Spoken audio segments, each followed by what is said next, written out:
So why is it that five sensories respond so well to distance and space when you give it to them in a genuine way as a sixth sensory?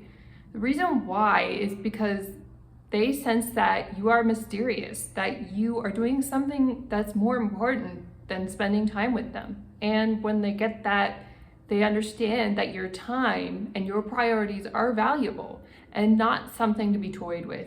It's one thing to say that you are busy or to claim that you have an important life that you need to take care of.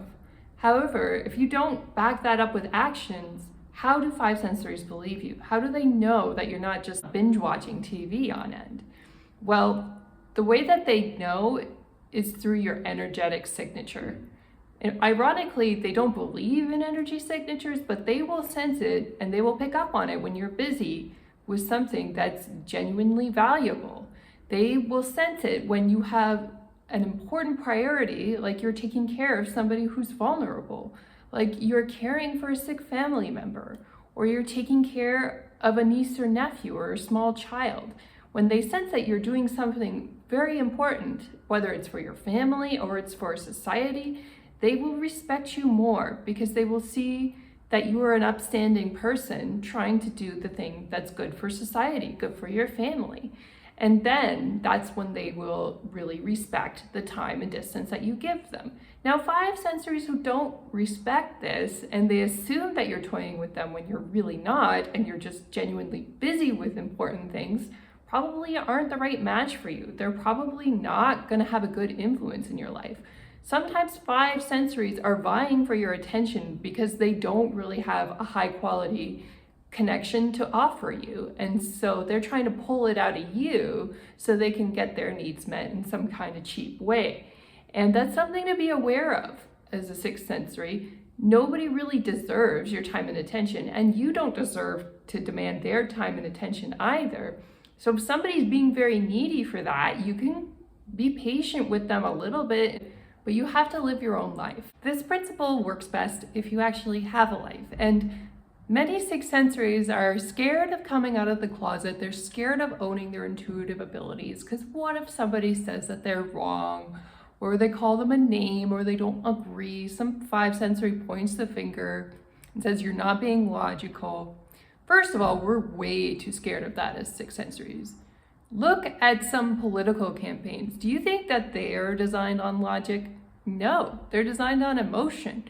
And as sixth sensories, I'm not saying we should live our lives according to emotion. We should go to a deeper level of inner wisdom.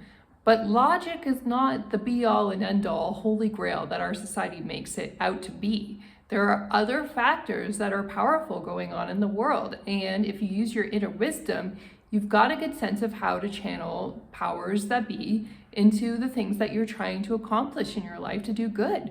And so you have to be brave enough to own who you are as a sixth sensory in order to become busy with the things that you are meant to do as an intuitive in life.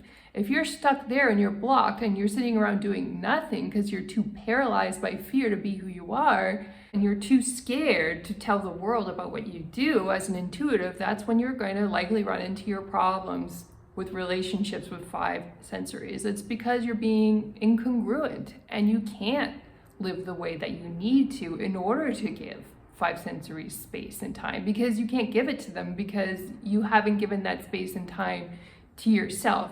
So you're blocked. You see what I mean? So it's very, very critical to accept who you are. Being an intuitive means you accept that there is good in every religion, and you accept that there is good in mediumship and people being healed by their relationships with their family members who have crossed over. You believe that there is good in seeking guidance from the universe, and that there are deeper states of wisdom available to people than just what's on the surface of society, on the surface of religion, on the surface of social behavior in dating. There is more, there is depth, there is wisdom, there is empathy to share, and that is valuable, especially when it's so rare in our society these days.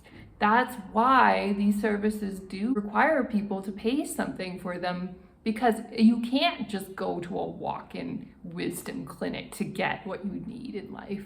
As intuitive, sometimes we get the message from society that we're too much, or we don't fit in, or we're the black sheep.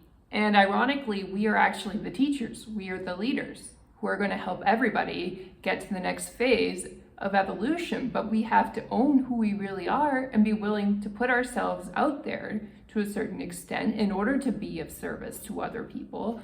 Otherwise, we never fulfill our mission. We never get that chance to help and be of service to people. And what's going to happen after we pass?